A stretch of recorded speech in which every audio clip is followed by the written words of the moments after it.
David 2 Central. Go ahead, David, too. Can you show me 1041 and put me out on a detail patrolling for recruits? 10-4, I'll sign you out.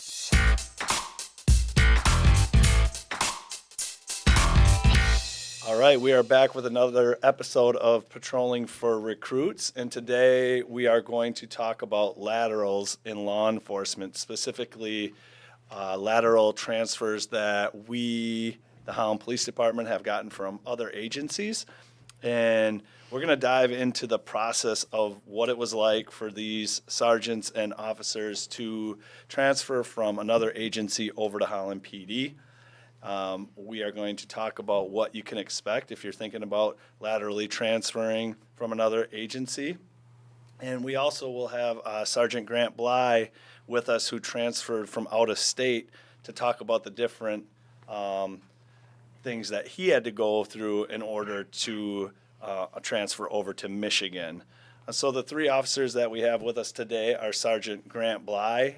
He brings 10 years of law enforcement experience, and he's been with us for 4 years, and he transferred from Florida. We also have Officer Megan Ricketson. She has 5 total years of law enforcement experience and 2 years at the Holland Department of Public Safety. And lastly, we have Officer Brandon Thomas, who has 2.5 years of law enforcement experience and 8 months at the Holland Department of Public Safety. So thank you guys for all joining us. Thank you for having us. All right, so the first question that I have for you all is, what were you looking for in a police department when you made the decision to laterally transfer? And we'll start with you, Sergeant Bly. Yeah, so I guess I had to make that decision twice. The first time around, initially to get in law enforcement, but if you're talking specifically lateraling, for me, I just got really lucky. My move was purely family-based, and my wife grew up in Holland, so we knew we were going to move back to the Holland area. So the first agency that popped in my head was Holland PD, and fortunately for me, I started the process with them as far as asking questions, doing ride-alongs, conducting interviews, and all along that way, I just liked everything I saw. There were never any red flags. There was never any reason for me to look in another direction. And where I had to really kind of reach out to different agencies when I first got into law enforcement, because you have to play the odds a little bit, because the hiring process is so it's kind of so strict.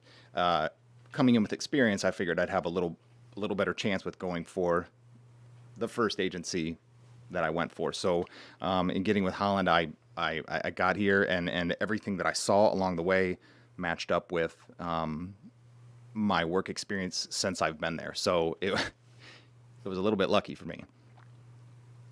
Officer Ricketson. So I came from a bigger city department. When I started looking into the possibility of maybe getting out of that department a little bit, I was on the fence of, it was a weird time, so it was between 2020 and 2021. I think everybody can agree here that that was a very odd time for law enforcement. So I started kind of looking for something that was a little bit better fit for my family. I thought about being a realtor for a minute, but realized that that wasn't in the cards, and that didn't sound like any fun either. But I had a couple buddies who I went through the academy with, who worked for Holland already. So I had kind of stayed in contact with them, and they gave me, I guess, their perspective of what it's like to be an officer in Holland. And when I was looking to leave my other agency, it just was a logical choice for me. I met with Sergeant Kinder when he was still here. He's now retired, but he's a legend. We met in a parking lot off of M6 because we were still following COVID protocols, and it was odd and awkward. But talking to him, I found out a little bit more about the department, and just realized that it was going to be a good fit for me and for my family, and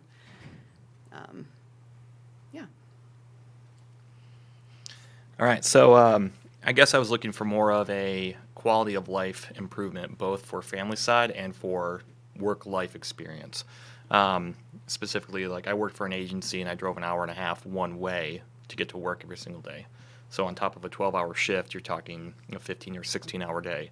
The agency I work for down in Kalamazoo is a fantastic agency. I have zero regrets working down there. But the biggest thing is I was missing time with my family, missing time with my kids, and the work-life balance that I had was, you go from a large metropolitan police department that's taking 200 to 300,000 calls a year. You're taking 30 to 40 calls a day. You don't get a lot of opportunity to be very proactive. You still have that capability, but it's more driven towards calls for service and responding to those incidents. The big thing when it came up here to Holland is I had an opportunity to sit down with Detective Hagelin and a couple other representatives from the department. The opportunity to be very proactive. You can also be reactive, but it gave you the opportunity to dive more into your, investigations. You can start working, building more of a reputation, be a more effective police officer in your investigative opportunities. But it also gave you the advancement, or I should say the opportunity for advancement, just because it has a more family-centric police department, which is what I was looking for. I have prior military experience. I came from a very small, motivated unit, very family-oriented, and that was what I was really looking for when I came over, is I wanted a more family-centric department where you know everybody that you work with, so you can learn their skills, their capabilities, how they function, and then you can base how you police off of that. So it just makes everybody a more motivated and effective unit to help out the community. So that's what I was really looking for. It's just something along those lines.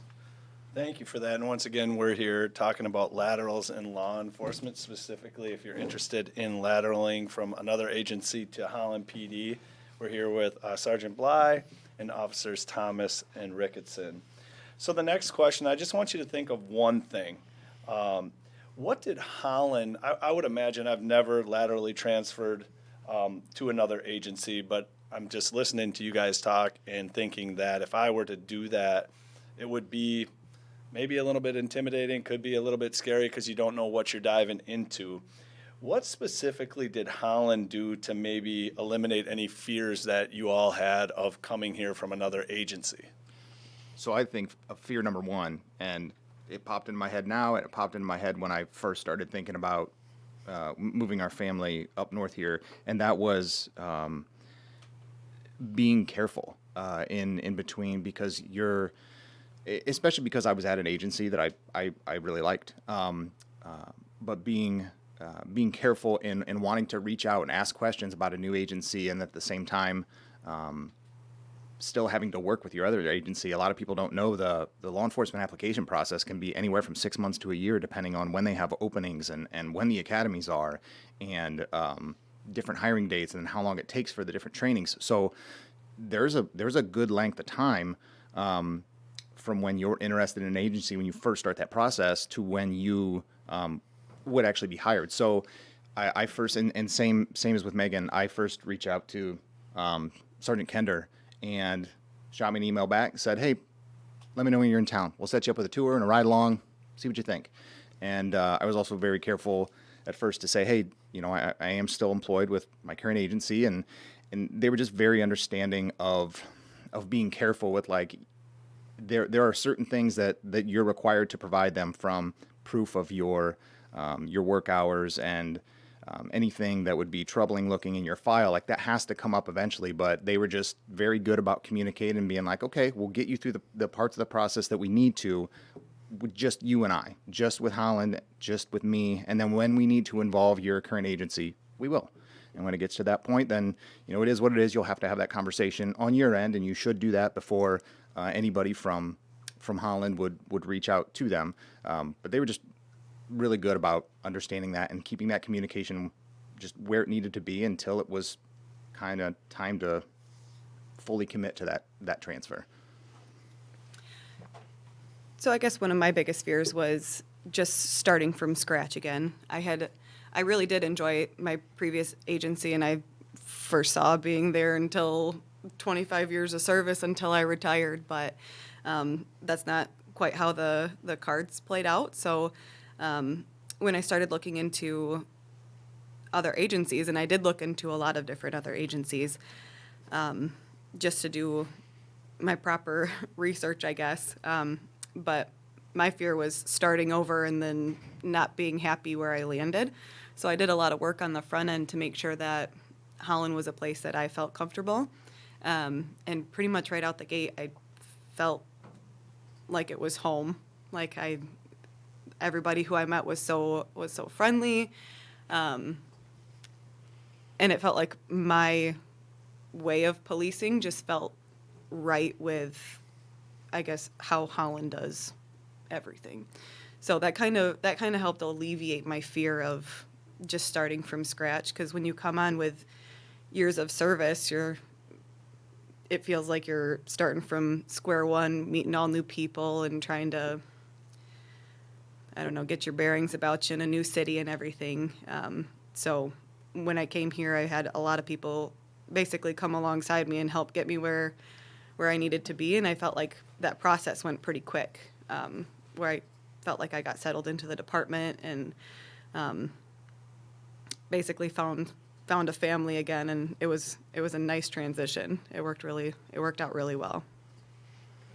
Yeah, I would say for me, sorry, yeah, when I fill out my application, I received notification like, hey, we'd love to have a sit-down meeting with you just to answer those questions that you may have. So I got to go down to the PD, and like I said, I got to speak with you and with Sergeant Doza.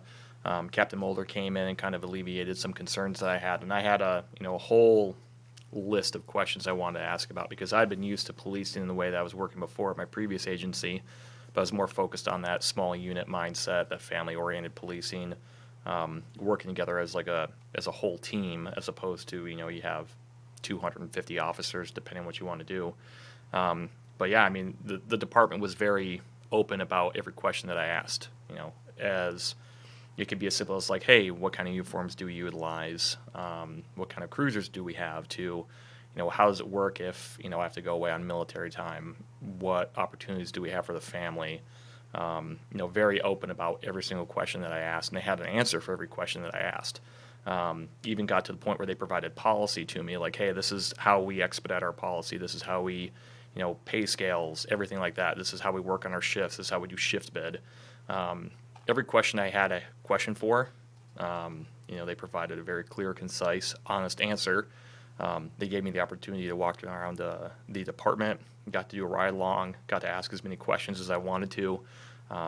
Coworkers of mine down at my previous agency had worked at this agency, and every single person I spoke with had nothing but positive, good things to say about Holland. So it just seemed like it was more of a more, I would say, opportunistic environment, and the right type of family, I wanted to work with and build a professional, relationship with. So.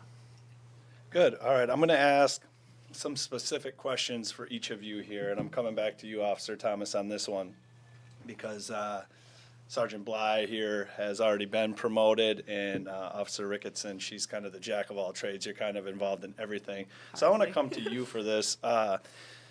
In laterally transferring to another agency, Officer Ricketson spoke about starting from scratch again. You obviously laid a foundation over where you were. You bring a unique set of skills. Do you believe, you've been now with Holland for 8 months, and we talked about this when you came over, do you foresee Holland using your strengths that you brought from your other agency to Holland, or are you feeling like I have to prove myself all over again? No, not at all. I mean, we're using some of those skills and the training that I have right now, and I'm still on probation status. I'm still working towards, being completely off probation.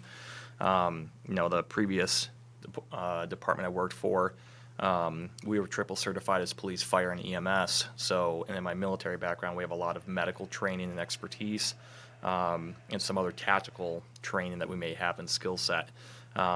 Like right now, I'm working with our training division. I'm building new medical packs for all the officers to utilize on their personal vests. They're trying to get me to go to a TCCC instructor course so I can teach the rest of the department tactical casualty combat care, or the civilian equivalent, tactical emergency casualty care.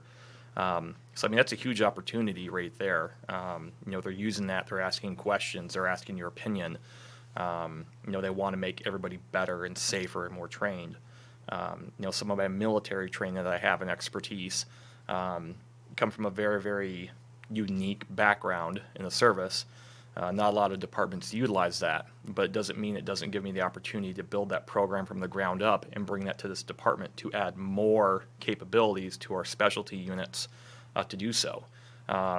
We've checked a lot of boxes along the way, and a lot of doors have started to open, but it's just going to take a little bit more work, but it's nothing you can't expect to happen, overnight. It takes time. So I don't see there being an issue developing these all the time, but I mean, right out the gate, Holland was asking questions. Hey, what do you think about this? What can we do with this? They're using those skill sets like right now, so it worked out really good. Good, and that's what I was hoping to hear, because we obviously want to utilize, if you're thinking about lateraling over to Holland, we obviously want to use your skills that you already have and then help you grow professionally as well. Officer Ricketson, this question is for you. I'm wondering if you can tell somebody that's interested in lateraling over to Holland, what is it like to police the Holland community? That is an excellent question. It's kind of hard to explain, I think, without actually seeing it yourself.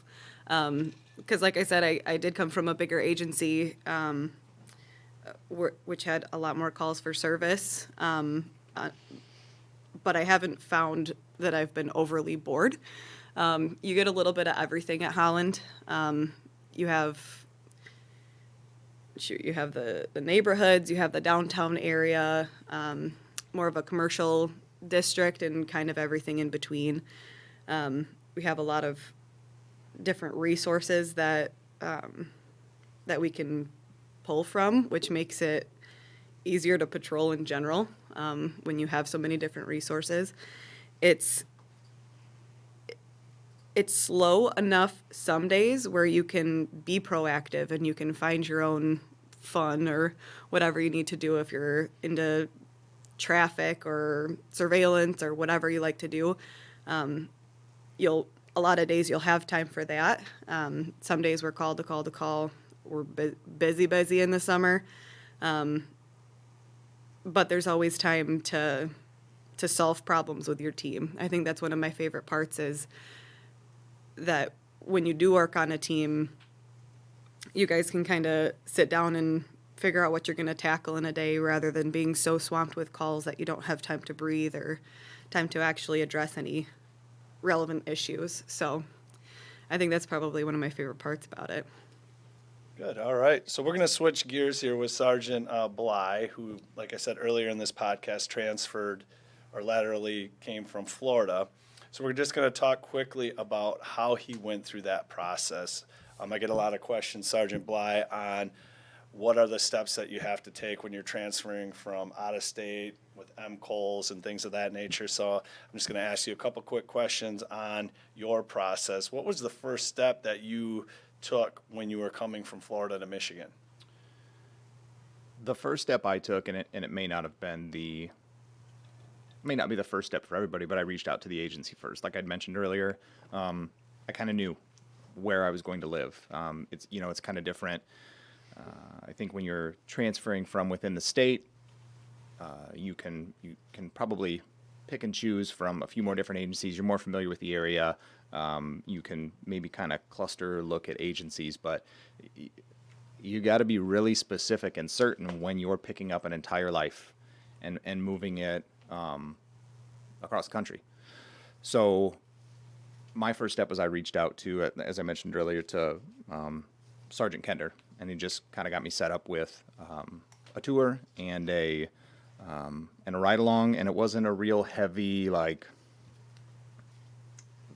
push to come, because I mean, they don't know who I am, right? They don't know what kind of experience I am to, hey, come, you got to do this, you got to do this, we got to push you here because this is our next hiring date. Come check it out, is what they said.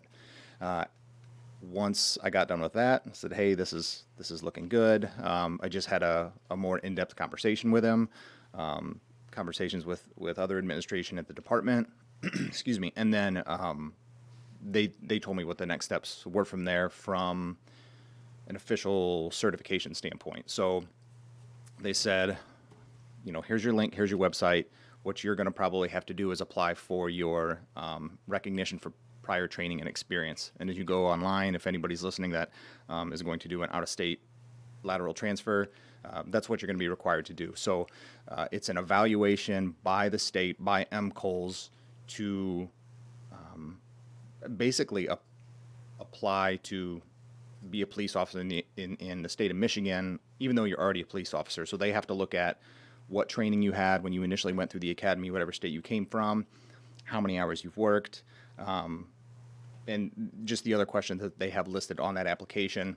And they can essentially say, okay, you have enough. And there are very, very specific standards that are a part of that. And I think it's like 2,080 hours that they want to see that you've worked. And if you essentially break that down to 26 pay periods of an 80-hour pay period, it comes down to basically 1 year of law enforcement experience, which is kind of that minimum requirement that they'll look at before they'll say, yeah, you have enough work experience to come over, be certified in the state of Michigan without having to go through a state academy. So back to your question, they introduced me, said, go through this RPTE, recognition and prior training experience. Make sure you can check all the boxes on there. Start to fill out that application. Send that off to them. Keep us updated with what they get back to you. Because now you're dealing with two separate entities. Now you're dealing with MCOLS, who's the state regulator for law enforcement, and then you've got your specific agency. So you have requirements on both ends that you have to fulfill. And really that all starts out with MCOLS and that RPTE. So you get done doing that, you fill that out, that's all good. Do you have to come over to Michigan and take firearms quals? Do you have to take an MCOLS test? Yeah, so you have to do all that, and they give you two different options of how you can do that. They offer a kind of like a crash course in Michigan. There's different things. It's motor vehicle code. It's a firearms training. They give you your CPR certification. They give you it's like, I think, 60 hours of legal. Anyways, it's a couple weeks worth of this course where they kind of update you on everything Michigan. And then part of that are the two things that are required for you. I guess the three things that are required for you if you're coming from out of state. So you have to show like a basic life-saving or CPR certification up to date. So they'll train you that and then give you that as you go through this course. There's the firearms qualification that they have through MCOLS, which is your handgun, shotgun, and rifle. And they do different stages of qualifications for that. If you do this full program, they train you on those courses of fire prior to taking the test, and then you have your licensing exam or your state exam. That's also required for you to take before they'll certify you in the state of Michigan without having to go through a Michigan academy. With that, they give you two different options. They say you can do this full program, and we give you all these hours of training, and I think they kind of make sure, as long as you're a decent law enforcement officer where you come from, you're going to make it through this course. Or they say you can kind of roll the dice a little bit, and we'll send you a book, like your motor vehicle code book and your basic case law and MCL statute book, and you can just come and take the test, and you can do your firearms qualification, and if you can show us your active CPR basic life-saving certification, then you're good on that, which if you're coming from another law enforcement agency, you should have that anyways. So why would you do one versus the other? One of them, I think, is just, if you do that full program, it's just over $1,000. If you do kind of choose to do everything on your own, prepare your own firearms, study all the criminal law and stuff yourself, it's like $400 some. So there's a difference there, and especially when I'm looking to move my family, come here and say, are you going to buy a new house? Are you going to, there's just costs with all that stuff. So I made the choice, and I was really nervous about it, but I chose to do the kind of the do it your own way, or kind of the self-help part of it. And I just got the book. I felt confident in my shooting that if I went up there, I'd be okay with that, and I was.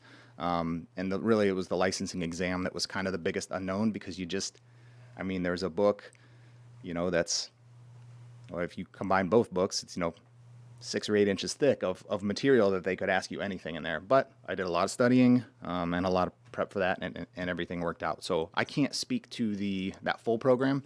I assume they do a great job in preparing you to take all those tests, but that was everything that they required if you're going to transfer laterally from out of state without doing their preparatory program.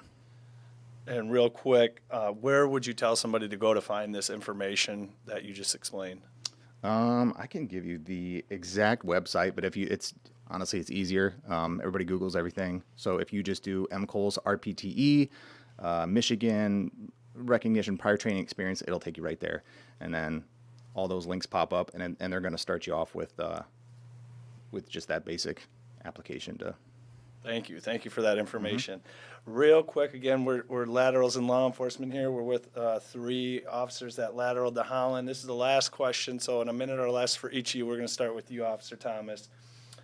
What advice would you give a potential lateral looking to transfer over to Holland? I would just say, be aware of what your goal is with the department, what you're looking for. My experience so far with the City of Holland and with the department, every officer brings a unique skill set to the table and a different level of motivation and capability. I feel it's one of those departments where you don't have 20 or 30 openings. It is you have 1 or 2 openings and a number of people apply for that position.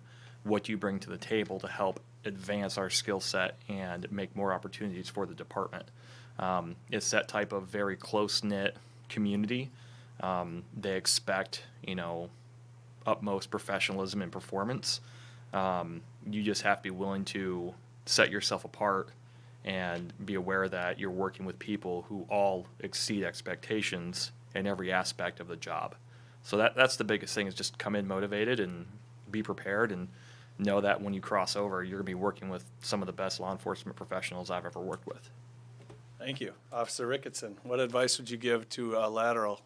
I had probably 2 things, but I'll keep it in your minute time frame.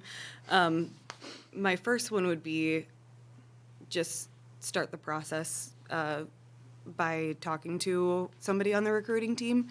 That's the easiest way to kind of get your foot in the door and learn more about the department and figure out if it is a good fit for you.